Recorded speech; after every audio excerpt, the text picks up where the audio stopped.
Telangana DGP Shivadhar రెడ్డికి హైకోర్టులో ఊరట లభించింది. డీజీపీ నియామక ఉత్తర్వులను సస్పెండ్ చేయాలన్న పిటిషన్ను కొట్టేసింది. రెగ్యులర్ ప్రాసెస్ ను 4 వారాల్లో పూర్తి చేయాలని ఆదేశించింది. యూపీఎస్సీకి పంపిన తర్వాత కౌంటర్ దాఖలు చేయాలని ప్రభుత్వానికి సూచించింది. తదుపరి విచారణ ఫిబ్రవరి 5కు వాయిదా పడింది.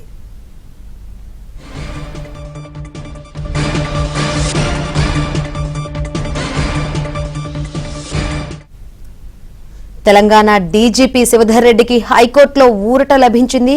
కోర్టు ఏం చెప్పిందేంటో తెలుసుకుందాం. మరిన్ని వివరాలు అందించేందుకు మా ప్రతినిధి ప్రవీణ్ లైవ్ ద్వారా సిద్ధంగా ఉన్నారు. ప్రవీణ్,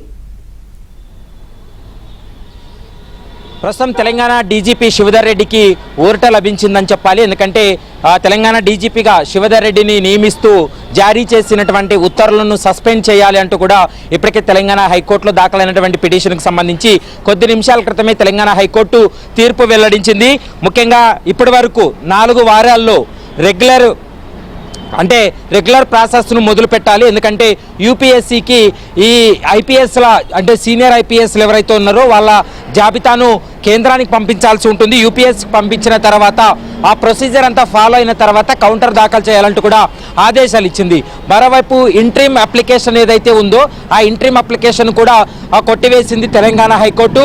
అయితే ప్రస్తుతం తెలంగాణ హైకోర్టులో ఈ ఐఏ వేయడం వల్ల వాదనలు కూడా కొనసాగడం జరిగింది. ఈ వాదనలో ప్రధానంగా శివధర్ రెడ్డి నియామకాన్ని తప్పుపడుతూ వెంటనే అతనికంటే సీనియర్ ఐపీఎస్ ఆఫీసర్స్ ఉన్నప్పటికీ కూడా శివధర్ రెడ్డి రాష్ట్ర ప్రభుత్వం నియమించిందని శివధర్ రెడ్డి నియామకాన్ని తప్పుపడుతూ కూడా పిటిషనర్ తరపున యొక్క వాదనలు కూడా వినిపించడం జరిగింది.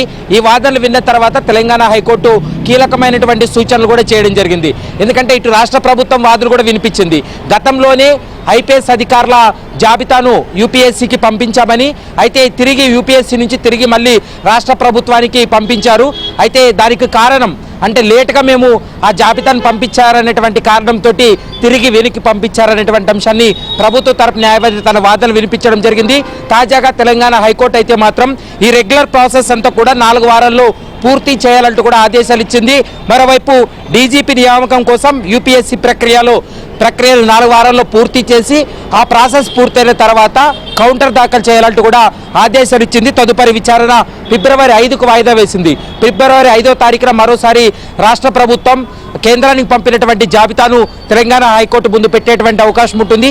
దాన్ని పరిశీలించిన తర్వాత తదుపరి చర్యలు తీసుకునేటువంటి అవకాశాలు అయితే స్పష్టంగా కనిపిస్తుంది.